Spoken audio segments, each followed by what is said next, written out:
এই সুন্দর সুযোগের জন্য আজকে থেকে প্রায় 1 মাস পূর্বে আপনাদের সঙ্গে প্রভু তার বাক্য পরিবেশন করার সুযোগ দিয়েছিলেন। এবং সেই সময় আমি জানিয়েছিলাম যে ঠিক অল্প সময়ের পূর্বে ঈশ্বর বললেন যেন ভিন্ন বিষয়ে আমি কথা বলি, কিন্তু যে বিষয়ে সেদিন কথা বলি নাই সেটি ছিল 4 তারিখ গত মাসের, এবং ঠিক তার 5 দিন পরে 9 তারিখ ছিল স্বর্গারোহণ।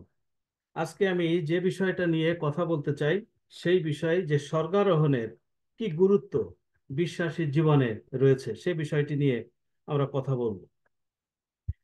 আমরা জানি যে পৃথিবীতে অনেক ধর্ম রয়েছে, কিন্তু তার মধ্যে যে 4টি বৃহত্তর ধর্ম আমরা বলি, তার মধ্যে যিহুদি ধর্ম একটি, আহ, যেটি আমরা জানি যে মসির উপরে অনেকখানি নির্ভরশীল। কারণ মসি ছিলেন এই জাতির একটি থিওক্রেটিক লিডার, এবং তিনি এই নূতন একটি ছোট এই জাতিকে দিন দিন তিনি ঈশ্বরের আশীর্বাদে তিনি বৃদ্ধি দিচ্ছিলেন, সেই লিডারশিপ তিনি দিচ্ছিলেন, আমরা সেটি জানি। এবং যে ব্যবস্থা ঈশ্বর দিলেন সেই ব্যবস্থার মধ্য দিয়ে সেই ব্যবস্থাই এই যিহুদি ধর্মের ভিত্তি। আমরা যদি বুদ্ধের কথা জানি যে বুদ্ধ ধর্ম এই বুদ্ধের উপরে তার উপরে বেস করে, আমরা যদি ইসলামের কথা জানি আমরা জানি হজরত মোহাম্মদের উপরে বেস করে, কিন্তু খ্রিস্টানিটি এটি আমরা জানি ইয়েশুয়া প্রভু যীশু খ্রিস্টের উপরে নির্ভরশীল। কিন্তু পার্থক্য হলো এই যে যীশু খ্রিস্টের জীবনে তার মৃত্যু, তার জন্ম, তার মৃত্যু, তার পুনরুত্থান, তার স্বর্গারোহণ এবং দ্বিতীয়বার তিনি যে আসবেন, এর প্রত্যেকটি ঘটনা প্রফেসি রয়েছে। অন্য কারো ক্ষেত্রে আমরা এটি দেখতে পাই না। এবং তার প্রত্যেকটি ঘটনা, প্রত্যেকটি প্রফেসি, প্রত্যেকটি ভবিষ্যৎবাণী একের পর এক অ্যাকুরেটলি আমরা দেখতে পাই তা মিলে গিয়েছে। আমরা যদি যাই যে তার যে পুনরুত্থান, এটি সম্পর্কে তিনি নিজেই প্রভু তিনি নিজেই বলেছেন, নিজেই তিনি প্রকাশ করেছেন। আমরা যদি গীত সংহিতা 16 অধ্যায় 10 পদে যাই, সেখানে আমরা দেখতে পাই যে কি লেখা আছে, যে সাধু দাউদের মধ্যে দিয়ে বলছে যে হ্যাঁ তুমি তোমার সাধুর ক্ষয় দেখতে দিবে না। এবং সেটি এবং তিনি নিজে শিষ্যদের বলেছেন যে আমি মৃত্যুবরণ করব এবং তৃতীয় দিবসে আমি আবার উঠব।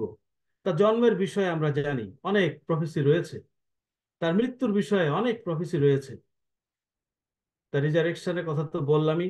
অ্যাসেনশন, এই যে বিষয়টি তিনি যে উঠবেন, এটি মাত্র পবিত্র বাইবেলে একটি মাত্র জায়গাতে আমরা দেখতে পাই, আর সেটি হলো ড্যানিয়েল ভাববাদী পুস্তকে যদি আমরা যাই তার 7 অধ্যায়, আমি যে 13-14 পদ পড়ি সেখানে আমরা দেখতে পাই এটা হলো প্রি ইনকার্নেটেড প্রভু যীশু, তার একটি দর্শন। আমি পড়ছি আপনাদের জন্য, এখানে লেখা আছে, ড্যানিয়েল বলছেন যে আমি রাত্রিকালীন দর্শনে দৃষ্টিপাত করিলাম, আর দেখো আকাশের মেঘ সহকারে মনুষ্যপুত্রের ন্যায় এক পুরুষ আসিলেন। তিনি সেই অনেক দিনের বৃদ্ধের নিকটে উপস্থিত হইলেন, তাহার সম্মুখে আনিত হইলেন, আর তাহাকে কর্তৃত্ব, মহিমা ও রাজত্ব দত্ত হইল। লোকবৃন্দ, জাতি ও ভাষাবাদীকে তাহার সেবা করিতে হইবে। তাহার কর্তৃত্ব অনন্তকালীন কর্তৃত্ব, তাহা লোপ পাইবে না এবং তাহার রাজ্য বিনষ্ট হইবে না।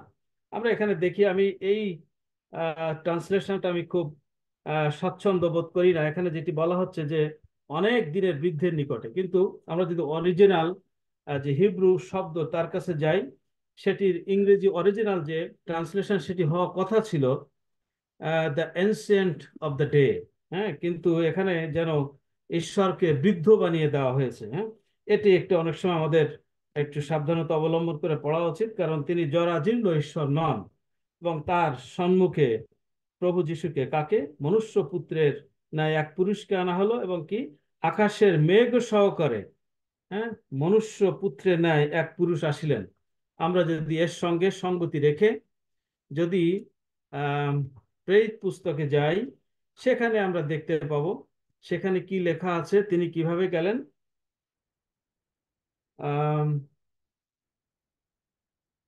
প্রেরিত তার 1 অধ্যায় আমরা যে 9 পদ থেকে পড়ি, এই কথা বলিবার পর তিনি তাহাদের দৃষ্টিতে ঊর্ধ্বে নীত হইলেন এবং একখানি মেঘ তাহাদের দৃষ্টিপথ হইতে তাহাকে গ্রহণ করিল। একই কথা, ড্যানিয়েল ভাববাদী পুস্তকে আমরা যেটি দেখি, প্রভু যীশু আসার অনেক দিন পূর্বে, 500 550 বছর পূর্বে, তিনি প্রায় 600 বছর পূর্বে এটি আমরা তিনি তাকে দেখানো হলো মেঘরথে তিনি গেলেন। আমরা যদি লুক লিখিত সুসমাচারে সেখানে যাই, লুকের 24 অধ্যায় আমরা সেখানে দেখব 51 পদে, যে তিনি আশীর্বাদ করিতে করিতে তাহাদের হইতে পৃথক হইলেন এবং ঊর্ধ্বে স্বর্গে নীত হইতে লাগিলেন।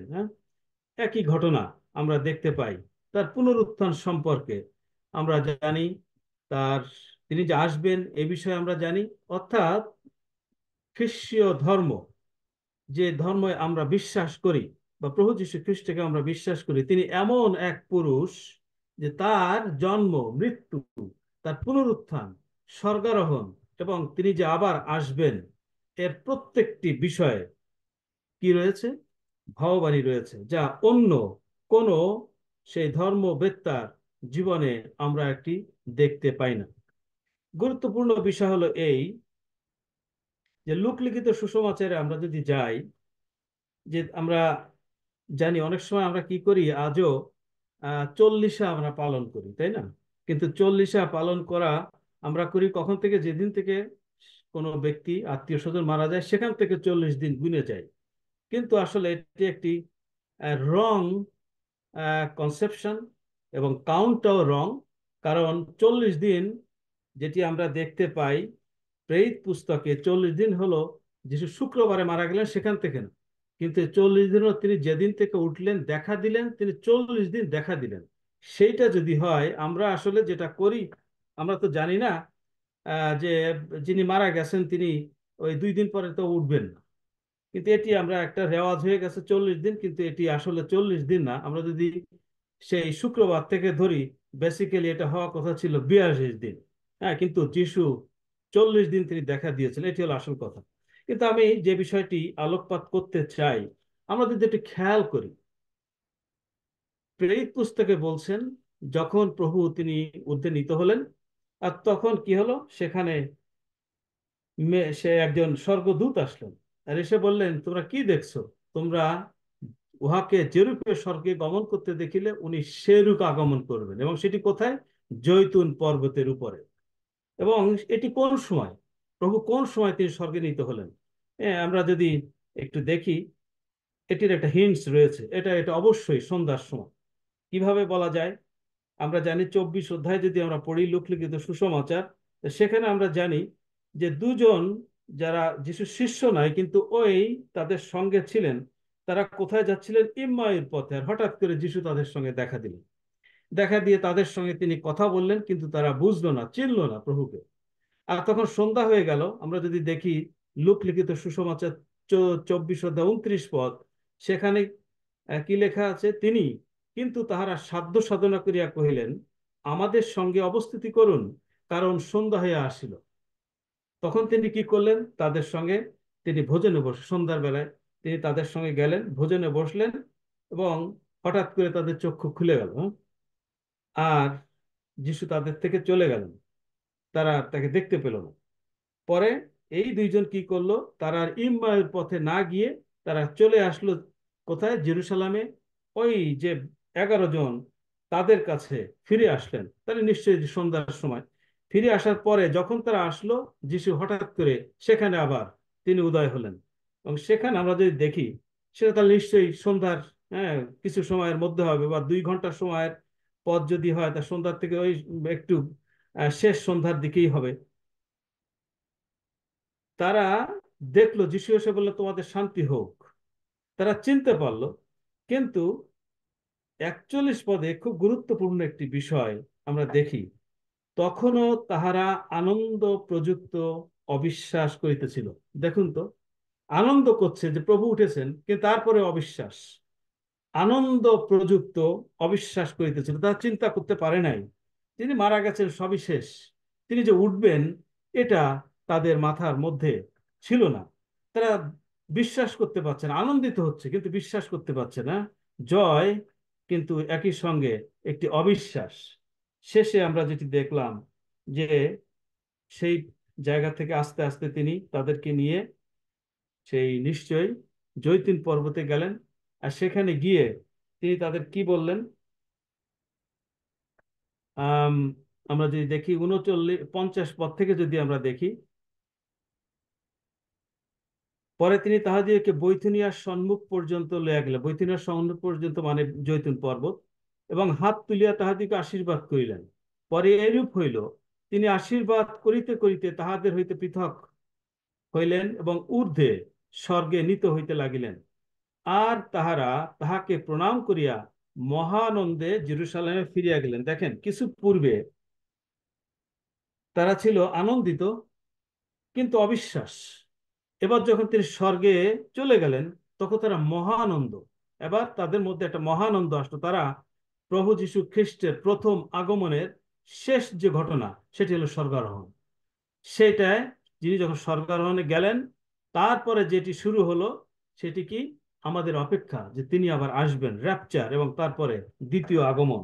তার প্রথম আগমনের সাক্ষী তারা হলো। তারা কয়েকটি জিনিসের সাক্ষী হয়েছে।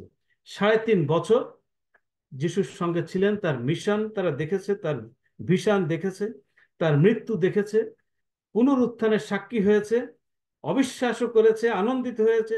শেষে স্বর্গের হয়তো যিশুকে দেখে যে স্বর্গে যাচ্ছেন, তারা মহানন্দ, হ্যাঁ, মহানন্দ তারা পেয়েছে। কিন্তু যিশু তাদের বললেন যে তোমরা জেরুসালেমে থাকো, তার বাইরে যাবে না। আরো 10 দিন পরে আমরা জানি সে কি ঘটনা সেটি ঘটেছিল। এবং নিশ্চয়ই এটি যদি আমরা দিনের কথা চিন্তা করি, তাহলে কি, যদি এটি সন্ধ্যা হয় আর দিনের কথা চিন্তা করলে, প্রভু যীশু কিন্তু তিনি স্বর্গের হইতে যেভাবেই আপনি গুনেন না কেন, যদি দিন হিসাবে করেন, ডেট নয়, দিন, সাপ্তাহিক দিন, তাহলে তিনি নিশ্চয়ই শুক্রবারে তিনি মৃত্যুবরণ করেছেন। তিনি শনিবারে কবরস্থ ছিলেন। তিনি রোববারে উঠেছেন। রোববার থেকে যদি আমরা 40 দিন গুনে যাই, যে কোনো ভাবেই দেখবেন আপনি বৃহস্পতিবারে যেয়ে পড়ে। বৃহস্পতিবারে যদি পড়ে, তাহলে আবার সেই 50তম দিন যে রোববারেই পড়ে। এবং সন্ধ্যাবেলায় তিনি গিয়েছেন, হ্যাঁ, তিনি স্বর্গারোহিত হয়েছেন। আজকে যে বিষয়টি বলতে চাই, যার সম্পর্কে এত সেই ভগবানী, এত ভগবানী, তার সঙ্গে যারা ছিল তারাও তাকে বিশ্বাস করতে পারেনি। যিশুও বলছেন যে ভগবানী গ্রন্থে যা কিছু লেখা আছে তা কি তোমরা জানো না? হ্যাঁ, হে অবোধেরা। হ্যাঁ, এই কথা তিনি তাদেরকে বলছেন। কে এই প্রভু যিশু? আমরা তার সম্পর্কে যদি দেখি, আহ গীত সংহিতা 85 গীত, সেখানে কিছু গুরুত্বপূর্ণ বিষয় আমরা দেখতে পাবো। গীত সংহিতা 85 গীত, আপনারা জানেন যে আমরা অনেক সময়, আমিও এক সময় ভাবতাম যে গীত সংহিতা বুঝি শুধুমাত্র সাধু দাউদ লিখেছেন। কিন্তু প্রকৃতপক্ষে অনেকেই, প্রায় 10 থেকে 12 জন এই পুরা 150টি গীত লিখেছেন। এর মধ্যে আজকে আমরা যে 85 গীত দেখব, এটি হলো কোরাহের সন্তানদের সঙ্গীত। কোরাহের সন্তানেরা এটি লিখেছিলেন। কোরাহকে আপনারা যদি সেই গণনা পুস্তকে 16 অথবা 26 অধ্যায়ে যান, সেখানে দেখতে পাবেন কোরাহ, সে মসির বিরুদ্ধচারী হলো এবং মসির বিরুদ্ধে তার রিভল্ট, হ্যাঁ, একটি বিদ্রোহী ঘোষণা করে ফেললো আরো কয়েকজনকে নিয়ে। পরে ঈশ্বর কি করলেন? তিনি রাগান্বিত হলেন। আপনারা পরে এই বিষয়টা পড়ে নেবেন। গণনা পুস্তক 16 এবং 26 অধ্যায়ে এই ঘটনাটি আছে। এবং পরে কি হলো? তাদের জীবন্ত কবর হলো, মাটি ফেটে গেল এবং তাদের জীবন্ত কবর হলো। কিন্তু এই কোরহের সন্তানদের ঈশ্বর রক্ষা করলেন। আর এই কোরহের সন্তানেরা পরে আমরা জানি বংশ পরম্পরায় সাধু দাউদের সময়ও এই সন্তানেরা, আহ, তারা এই সলোমনের সময় তারা প্রথম যে মন্দির, সেখানে কোরহের যে বংশধর, তাদেরকে ঈশ্বর এই সুযোগটা রাখলেন তার পিতার বা তাদের সেই পূর্বপুরুষের যে পাপ, হ্যাঁ, মসির বিরুদ্ধে বিদ্রোহ করা, ঈশ্বরের বিরুদ্ধে বিদ্রোহ করা, এইটা ঈশ্বর গণনা করেননি, কিন্তু তাদের ক্ষমা করেছেন। আর এই কোরহের সন্তানেরা, তারা প্রথম যে মন্দির, সেখানে তারা ঈশ্বরের প্রশংসা করতো এবং তারা যে গীত লিখেছিল, সেই গীত আমি পুরোটা পড়বো না, আপনারা অন্য সময় পড়বেন। আমি কয়েকটি পদ মাত্র পড়বো। 2 পদে বলছে যে তুমি আপন প্রজাদের অপরাধ ক্ষমা করিয়াছ, তুমি তাহাদের সমস্ত পাপ আচ্ছাদন করিয়াছ। যখন আমরা ঈশ্বরের বাক্য পড়ি, যেন আমরা লাইন বাই লাইন না পড়ি, কিন্তু ওয়ার্ড বাই ওয়ার্ড যেন পড়ি। এখানে কি বলছে? তুমি তাহাদের সমস্ত পাপ আচ্ছাদন করিয়াছ, কাভার নট ইরেজ, আচ্ছাদন করিয়াছ।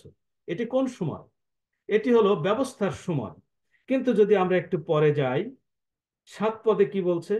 হে সদাপ্রভু, তোমার দয়া আমাদিওকে দেখাও, আর তোমার পরিত্রাণ আমাদিওকে প্রদান করো। তোমার দয়া আমাদিওকে দেখাও, আর তোমার পরিত্রাণ আমাদিওকে প্রদান করো। তারপরে কি বলছেন? ঈশ্বর সদাপ্রভু যাহা বলিবেন আমি তাহা শুনিব, কেননা তিনি আপন প্রজাদের, আপন সাধুগণের কাছে শান্তির কথা বলিবেন, কিন্তু তাহারা পুনর্বার মূর্খতায় না ফেরুক। সত্যই তাহার পরিত্রাণ তাহাদেরই নিকটবর্তী, যাহারা তাহাকে ভয় করে। সত্যই তাহাদের পরিত্রাণ তাহাদের নিকটবর্তী, যাহারা তাহাকে ভয় করে। এখানে বলছে যে আচ্ছাদন করার কথা বলছে, কিন্তু পরে যে কি বলছে? তাদের সমস্ত পাপ তিনি এবার ইরেজ করবেন। হ্যাঁ, হে সদাপ্রভু, তোমার দয়া আমাদিওকে দেখাও, তোমার পরিত্রাণ আমাদিওকে প্রদান করো। এবার এই পরিত্রাণ আচ্ছাদন নয়, কিন্তু সম্পূর্ণ ইরেজ, ইরেজ করা। আমরা যদি দেখি, সে পুরাতন নিয়মে ঈশ্বর মানুষের পাপ ক্ষমার একটি সে টেম্পোরারি, বলা যায় একটি টেম্পোরারি ব্যবস্থা তিনি করে দিলেন। আর সেটি কি? যেন তারা নিজেদের পাপ উপলব্ধি করে, নিজেদের পাপ উপলব্ধি করে তারা যারা, সে কি করে? একটি মেষশাবক তারা নিয়ে যায়, এবং সেটির রক্ত তাদের পাপ আচ্ছাদন করবে। কিন্তু আমরা পরবর্তীতে দেখি যে তোমার দয়া আমাদিওকে দেখাও, তোমার পরিত্রাণ আমাদিওকে প্রদান করো। এই যে তোমার পরিত্রাণ, এই লাইনটি বা এই পদটি শুরু হয়েছে সদাপ্রভু দিয়ে। হে সদাপ্রভু। সদাপ্রভু মানে কি? ইয়াহুয়া। ঈশ্বরের যে নাম, সেটা হলো ইয়েহুয়া, আমরা যেটাকে জিহোবা বলছি। জিহোবা মানে আসলে সদাপ্রভু। তারপরে কি? তোমার পরিত্রাণ, মানে জিহোবা তোমার পরিত্রাণ। যিশু খ্রিস্টের যে নাম, সেটা হলো ইয়েশোয়া। মরিয়মের কাছে যিশু নাম আসে নাই। মরিয়মকে অবশ্যই গাব্রিয়েল দূত কথা বলে নাই যে তুমি গর্ভবতী হবে এবং তুমি তার নাম যিশু রাখবে। নো, এটি কখনোই বলে নাই। যে নাম দেওয়া হয়েছে সেটি হলো ইয়েশোয়া। যিশু নাম এটি পরবর্তীতে এসছে, আমি সেদিকে যাচ্ছি না। এবং এইটি নাম একটি আপত্তিকর নাম। তবুও প্রভু আমাদের ক্ষমা করুন, কারণ আমরা এই নাম দেই নাই। হ্যাঁ, এটি একটি আহ, সেই বছরের পর বছর, শতকের পর শতক এটি হয়ে আসছে। কিন্তু তার যে নাম, সেটি হলো ইয়েশোয়া। ইয়ে মানে ইয়াহুয়া থেকে ইয়া, শুয়া মানে সেভস।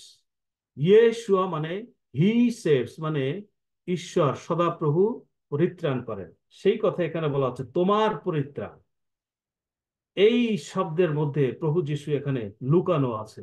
এই জন্য আমরা অনেক সময় বলি যে পুরাতন নিয়মে প্রভু যিশুর নাম, হ্যাঁ, কিছুটা আম, ঠিক আম, দিনের আলোর মতো ওইভাবে আমরা দেখতে পাই না, কিন্তু সেটি ছিল, বোঝা যায় যে তোমার পরিত্রাণ মানে কি?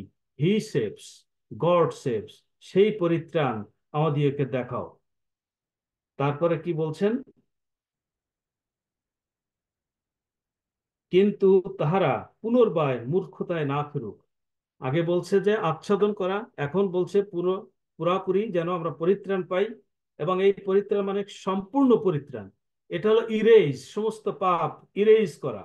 কিন্তু আমরা যেন পুনর্বার মূর্খতায় ফিরে না যাই, আমরা যেন আবার সেই ব্যবস্থায়, সেই পাপ আচ্ছাদনে যেন ফিরে না যাই। কিন্তু প্রভু যীশু খ্রিস্ট, যার মধ্যে পারফেক্ট এই ব্যবস্থা পরিপূর্ণতা পেয়েছে, পারফেকশন সিদ্ধ হয়েছে, সেই প্রভু যিশুকে গ্রহণ করে আমরা যেন আবার ব্যবস্থায় ফিরে না যাই। এটা যদি যাই, আমরা গালাতীয় পুস্তকে একটি কথা আমরা দেখতে পাই, সাধু পৌলের, হ্যাঁ, সেখানে একটি কথা রয়েছে গালাতীয়দের প্রতি, সাধু পৌলের যে পত্র, সেখানে 6 পদে, 1 অধ্যায় 6 পদে বলছে, আমার আশ্চর্য বোধ হইতেছে যে খ্রিস্টের অনুগ্রহে যিনি তোমাদিওকে আহ্বান করিয়াছেন, তোমরা এত শীঘ্র তাহা হইতে অন্যবিধ সুসমাচারের দিকে ফিরিয়া যাইতেছ। হ্যাঁ, এটা কি ছিল? প্রেরিত পৌল যখন এই গালাতীয়দের মধ্যে তিনি প্রচার করেছেন প্রকৃত সুসমাচার, তিনি প্রচার করেছেন। সেখান থেকে যখন তিনি করিন্থে চলে আসলেন, হ্যাঁ, সেই সময় যেটি ঘটনা ঘটলো যে কিছু আহ লোক তারা খ্রিস্ট বিশ্বাসী বলে তাদের কাছে নূতন ভাবে আবার প্রচার করা শুরু করলো কি তাদেরকে আগে ব্যবস্থা মানতে হবে। ব্যবস্থা মানার মধ্য দিয়ে, হ্যাঁ, যত রকম ব্যবস্থা আছে সার্কামসিশন থেকে শুরু করে বিভিন্ন রকম খাবার দাবারের যে বাধা বিঘ্নতা, এক ধরনের ক্যাপটিভিটি, এগুলিকে তাদেরকে পালন করতে হবে।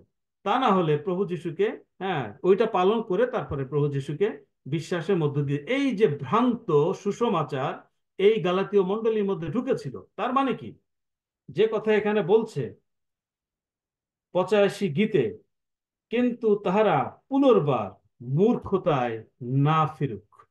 তারা যেন মূর্খতায়, ইরেজ ব্যবস্থায় যেন না ফেরে, কিন্তু প্রভু যীশু খ্রিস্টের মধ্য দিয়ে যে পরিপূর্ণ পরিত্রাণ, সেইটাকে যেন তারা ভুলে না যায়।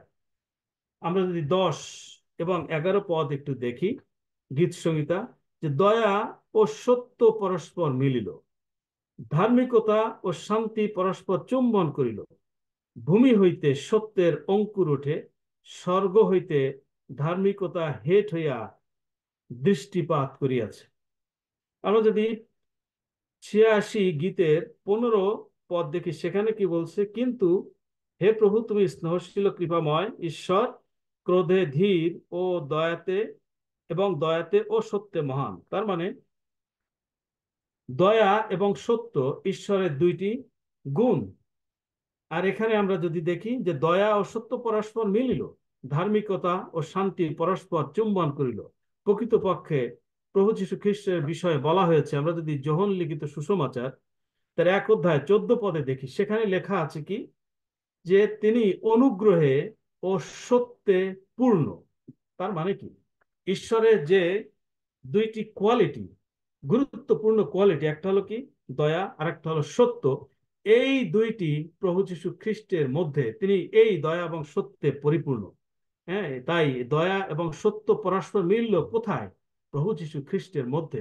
কারণ তিনি ঈশ্বরের সেই গুণাবলী তিনি নিয়ে এসেছেন। আরেকটা কি, ধার্মিকতা ও শান্তি পরস্পর চুম্বন করে। আমরা জানি প্রভু যীশুকে বলা হয়েছে তিনি শান্তির, হ্যাঁ, শান্তিরাজ, তিনি শান্তির রাজা।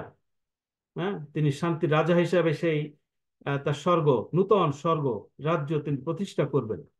আর যখন একবার তাকে বলা হলো ধার্মিক, তখন যিশু কি বললেন, কেন আমাকে ধার্মিক বলছো? ধার্মিক একজন, তিনি হলেন সেই ঈশ্বর। তখন তিনি পৃথিবীতে তখনও রয়েছেন।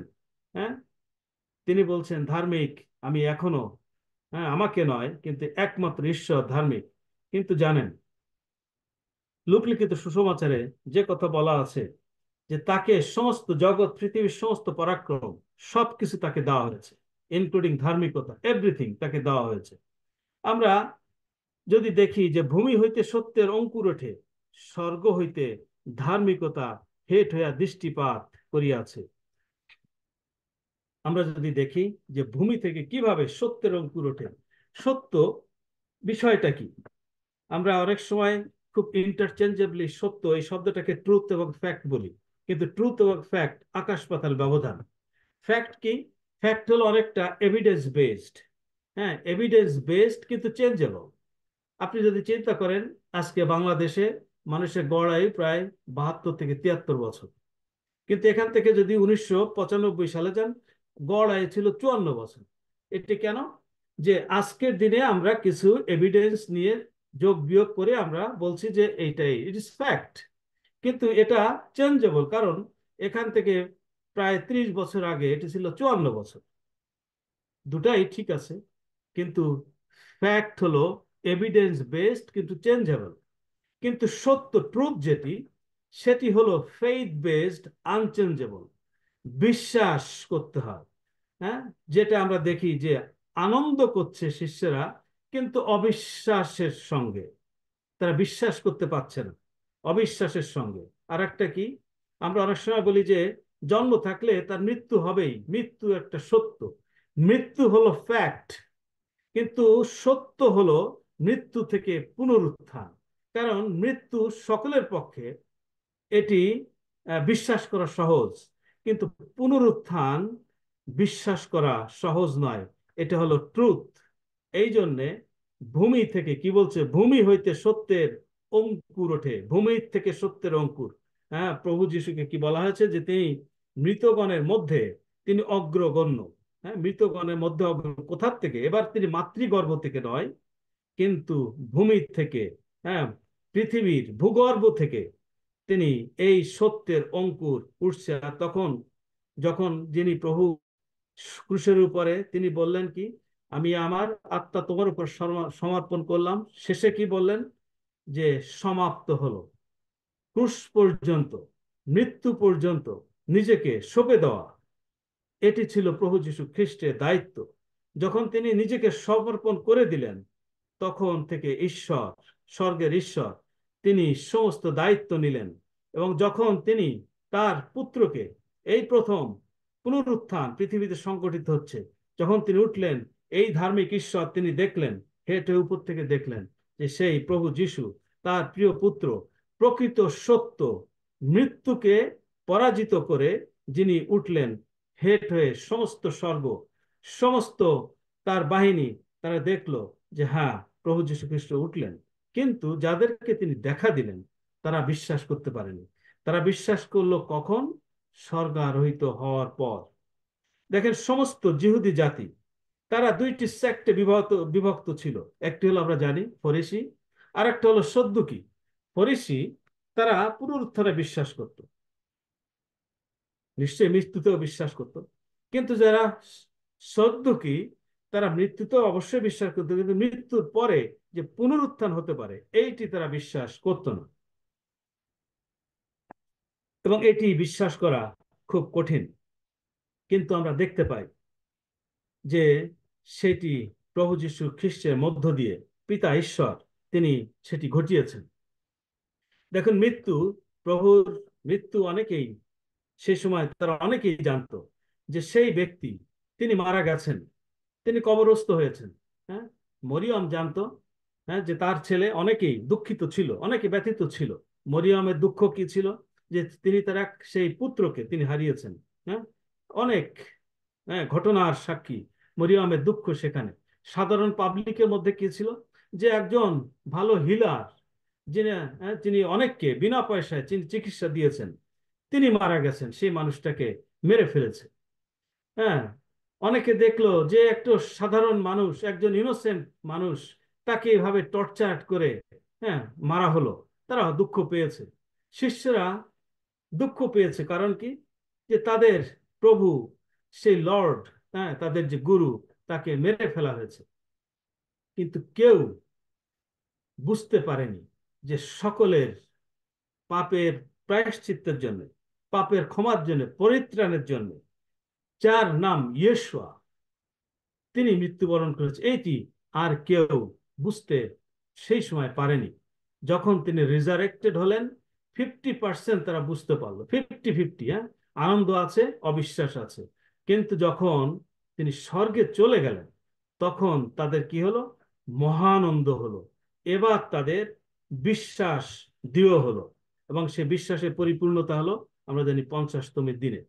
আজকে অত্যন্ত গুরুত্বপূর্ণ বিষয় আমরা যদি দেখি যে কি বলা আছে, আহ জিসায় জিসায় ভাববাদী পুস্তকে যদি আমরা একটু দেখি, আহ 61 অধ্যায়, আহ 11 এবং 62 অধ্যায়ের এক পদ, সেখানে যে কথা লেখা আছে, বস্তুত ভূমি যেমন আপন অঙ্কুর নির্গত করে, উদ্যান যেমন আপনাতে উক্ত বীজ অঙ্কুরিত করে, তেমনি প্রভু সদাপ্রভু সমুদায় জাতির সাক্ষাতে ধার্মিকতা ও প্রশংসা অঙ্কুরিত করিবেন। হ্যাঁ, ধার্মিকতা ও প্রশংসা অঙ্কুরিত করিবেন। প্রভু যীশু খ্রিস্ট, তাকে সমস্ত স্বর্গের এবং পৃথিবীর সমস্ত কর্তৃত্ব, ধার্মিকতা, প্রশংসা, তাকে এই ভূমি থেকে তিনি যখন উঠালেন, হ্যাঁ, বীজ যেমন অঙ্কুরিত হয়, সেই সত্যের বীজ, ধার্মিকতার বীজ, হ্যাঁ, মৃত্যুকে পরাভূত করার বীজ, প্রশংসার বীজ, পরাক্রমের বীজ তিনি উঠালেন। আর তিনি উপর থেকে দেখলেন যে সেই বীজ অঙ্কুরিত হয়েছে। 62 অধ্যায় 1-2 পদে কি বলছে? সিওনের নিমিত্ত আমি নীরব থাকিব না, জেরুসালেমের নিমিত্ত ক্ষান্ত থাকিব না, যাবৎ আলোকের ন্যায় তার ধার্মিকতা জ্বলন্ত প্রদীপের ন্যায় তাহার পরিত্রাণ উদিত না হয়। আর জাতিগণ তোমার ধার্মিকতা ও সমস্ত রাজা তোমার প্রতাপ দর্শন করিবে। প্রভু যিশুকে বলা হচ্ছে যে ধার্মিকতা তিনি উদিত করবেন, প্রভু যিশু খ্রিস্ট সেই ধার্মিকতা। এখন আর যখন তিনি বললেন যে আমাকে কেন তোমরা ধার্মিক বলছো, ধার্মিক একজন মাত্র আছেন ঈশ্বর, কিন্তু পরিত্রাণ সেই যখন তিনি ক্রুশের উপরে তিনি পরিত্রাণের সেই সোপান রচনা করলেন, যখন তিনি মৃত্যু থেকে পরাভূত হলেন, সেই ধার্মিকতা পরিপূর্ণতা তাকে দেওয়া হলো। অনেক সময় এই বিষয়টা বোঝা অনেক সময় কঠিন হতে পারে, কিন্তু আমরা যদি রোমিও পুস্তকে যাই, খুব স্পষ্টভাবে এই কথা সেখানে লেখা আছে। রোমিও যদি আমরা দেখি, আহ রোমিও তার 4 অধ্যায় 24-25 পদ, সেখানে কি আছে? কেননা যিনি আমাদের প্রভু যিশুকে মৃতগণের মধ্য হইতে উত্থাপন করিয়াছেন, আমরা তাহার উপরে বিশ্বাস করিতেছি। তারপরে কি বলছেন? সেই যিশু আমাদের অপরাধের নিমিত্ত সমর্পিত হইলেন, অর্থাৎ ক্রুশে তিনি মরলেন, এবং আমাদের ধার্মিক গণনার নিমিত্ত উত্থাপিত হলেন। তিনি আমরা যেন ধার্মিক গণিত হই। হ্যাঁ, কিভাবে? আমরা পাপ থেকে মুক্তি পাই প্রভু যীশু খ্রিস্টের কে তার ক্রুশীয় মৃত্যু আমরা যখন তাকে গ্রহণ করি, যে তিনি আমাদের পাপের জন্য মরেছেন, কিন্তু কোনো সেই ইরেজ, হ্যাঁ, ব্যবস্থার ইরেজ করার মতো নয়, কোনো সে মেষশাবকের রক্ত নয়, কিন্তু ফাইনাল, এবং এরপরে আর কোনো মৃত্যুর প্রয়োজন নাই। সেটি কি? প্রভু যীশু খ্রিস্টের মৃত্যু, কিন্তু সেটি পরিত্রাণের জন্য। তারপরে যেটি টোটাল প্যাকেজ, স্বর্গে যদি বিশ্বাসীগণ স্বর্গে যদি যেতে হয়, তাহলে যে একটা প্যাকেজ, যেমন সেখানে আমাদের ক্রুশ রয়েছে, তারপরে যেটি রয়েছে সেটি হলো যে ধার্মিকতা ভূগর্ভ থেকে অঙ্কুরিত হলো প্রভু যিশুকে বিশ্বাস। কোনটি? মৃত্যুকে পরাজিত করে তিনি উঠেছেন। এই যে মৃত্যুকে পরাজিত, এই যে ট্রুথ, সেটি হলো সবচেয়ে বড়। এবং সেই পুনরুত্থানের মধ্য দিয়ে তিনি ধার্মিক গণিত হয়েছেন, এবং আমাদেরকেও আমরা তার এই পুনরুত্থানে বিশ্বাসের মধ্য দিয়ে আমরা ধার্মিক গণিত হই। এই সময় আমি যদি জিজ্ঞাসা করি, আমরা যদি এই মুহূর্তে যত জনেরা উপস্থিত আছি, যদি আমরা মারা যাই, আমরা কোথায় যাব? আমরা নিশ্চয়ই বলবো যে আমরা যেহেতু প্রভু যিশুতে বিশ্বাস করি, তার পুনরুত্থানে বিশ্বাস করি, তার স্বর্গারোহণে বিশ্বাস করি, আমরা স্বর্গে যাব। দেখুন, ধার্মিক ঈশ্বরের কাছে ধার্মিক না হয়ে কখনো যাওয়া যায় না। আর ধার্মিক যদি হতে হয়, তাহলে প্রথম যে ধাপ এই প্যাকেজে, সেটি হলো তার ক্রুশীয় মৃত্যুতে বিশ্বাস। দ্বিতীয় যেটি, তার পুনরুত্থানে বিশ্বাস। তৃতীয় যেটি, যে তিনি স্বর্গে গেছেন এবং তিনি আবার আসবেন। হ্যাঁ, এটি টোটাল প্যাকেজ। আমরা যদি দেখি প্রভু যিশু তিনি যখন স্বর্গে গেলেন, তার যে মোহনীয় রূপ, আচ্ছা চিন্তা করুন তো। আমরা অনেক সময় এই যে প্রডিগাল সান বা সেই অপব্যয়ী পুত্রের গল্প আমরা জানি, যে বড় যে ছেলের যে অংশটুকু, এইটুকু যদি বাদ দিই, এই গল্পে কোনো সমস্যা হয়? কোনো সমস্যা কিন্তু যদি আমরা যেহেতু জানি যে এই গল্পে পরে গিয়ে এই অংশটুকু লাগানো আছে, তাহলে তখন আমাদের মনে হয় এটি না থাকলে বোধহয় অসম্পূর্ণ। কিন্তু না থাকতে, যে ছোট ছেলে আসলো, পিতা তাকে আলিঙ্গন করলেন, এটি মহাভোজ হলো, এই পর্যন্ত থাকলে তো কোনো সমস্যা ছিল মনে হয় না। কিন্তু তারপরে আরেকটি অংশ দেওয়া হলো। প্রভু যীশু খ্রিস্ট ক্রুশের উপরে প্রায় 3 ঘন্টা ঈশ্বরের সঙ্গে তার কোনো সংযোগ ছিল না। তিনি বললেন কি? এলোই এলোই লামা সবাক্তানি, ঈশ্বর আমার কেন তুমি আমাকে পরিত্যাগ করেছো? ধার্মিক ঈশ্বরের সঙ্গে যখন তিনি সমস্ত মানব জাতির পাপ তিনি মস্তকে নিলেন, আর তখন প্রকৃতপক্ষে তিনি হলেন সমস্ত মানব জাতির পাপের সেই একটি স্বরূপ।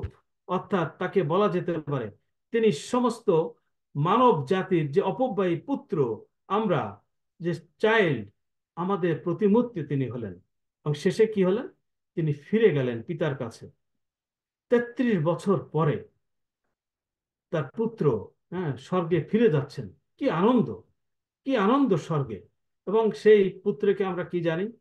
যখন সেই প্রডিগাল সান অথবা সেই অপব্যয়ী পুত্র ফিরে আসলো, বাবা তাকে আলিঙ্গন করলেন, মহাভোজ প্রস্তুত করলেন, তাকে অঙ্গুরি দিলেন, নূতন কাপড় দিলেন, একটা সাজ সাজ রব। জানেন, প্রভু যিশু তিনি উঠলেন, যতদিন তিনি জগতে ছিলেন, তার এই রূপ কিন্তু হয়নি। যখন তিনি স্বর্গে গেলেন, স্বর্গে যাওয়ার পরে যে রূপ ঈশ্বর তাকে দিলেন, আর সেটি যোহনকে দেখানো হয়েছিল।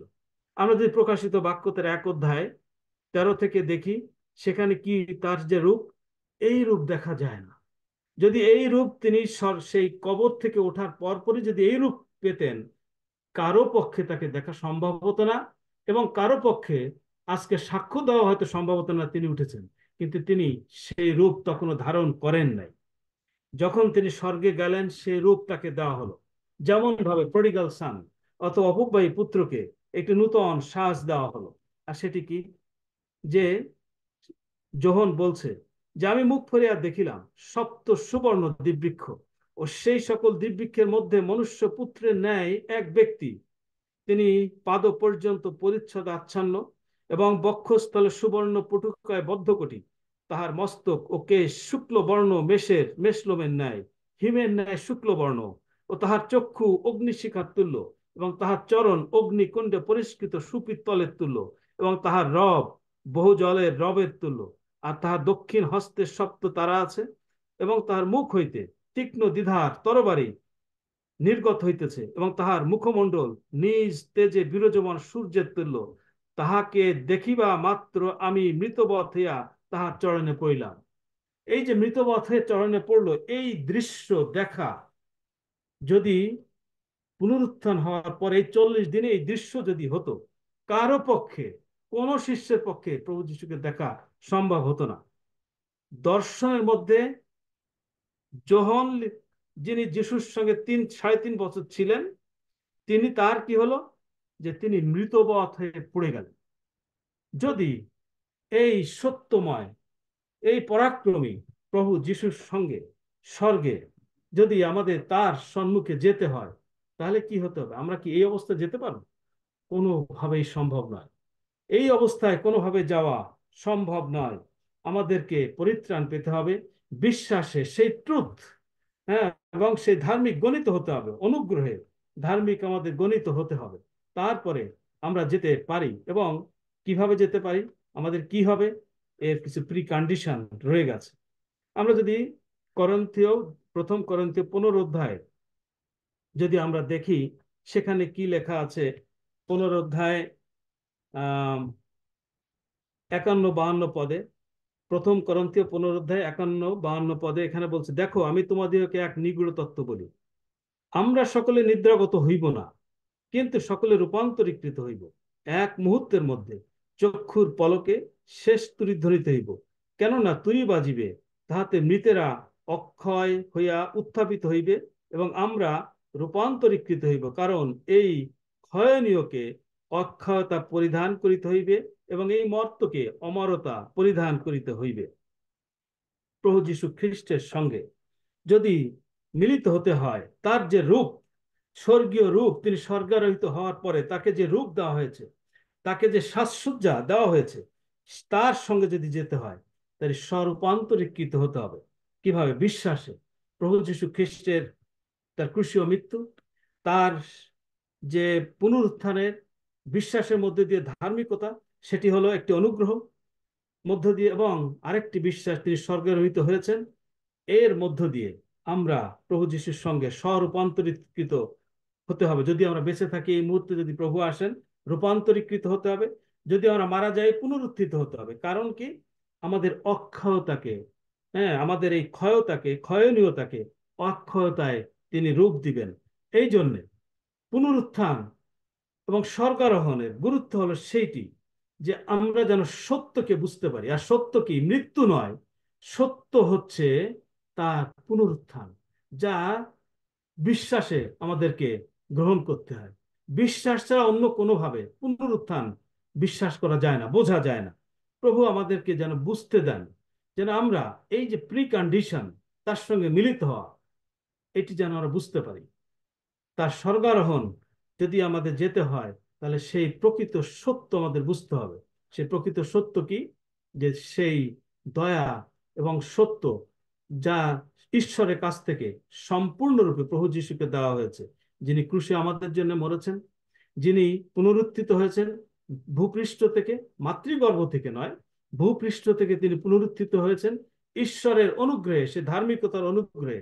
আর যখন তিনি উঠছিলেন, সমস্ত স্বর্গ, ঈশ্বর, ধার্মিক ঈশ্বর, সেই তিনি দেখছিলেন তার পুত্র উঠলেন, এবং শেষে তিনি তার পুত্রকে তিনি কোথায় নিয়ে গেলেন? স্বর্গে নিয়ে গেলেন। কিন্তু একটি বিষয়, যেন আমরা সেই যে কথা বলা আছে, সেই প্রকৃত যে সুসমাচার, সেইটিকে যেন আমরা কোনো অবস্থাতেই ভুলে না যাই। প্রকৃত সুসমাচারকে যেন আমরা কোনো অবস্থাতেই ভুলে না যাই। যে কথা আমরা দেখছিলাম গীতে কি বলা আছে, কিন্তু তাহারা পুনর্বার মূর্খতায় না ফেরুক, পুনর্বার মূর্খতায় না ফেরুক। বড় পুত্রের যে গল্পটুকু লেজুর লাগানো আছে, আমরা যেন পুনরায় আবার সেই ব্যবস্থার মধ্যে নিজেদেরকে নিয়ে না যাই। প্রেরিত পৌল অনেক জায়গায় বলেছেন যে তারা মসিকে প্রচার করছিল, অথচ মসি প্রভু যিশুকে প্রচার করে গেছেন।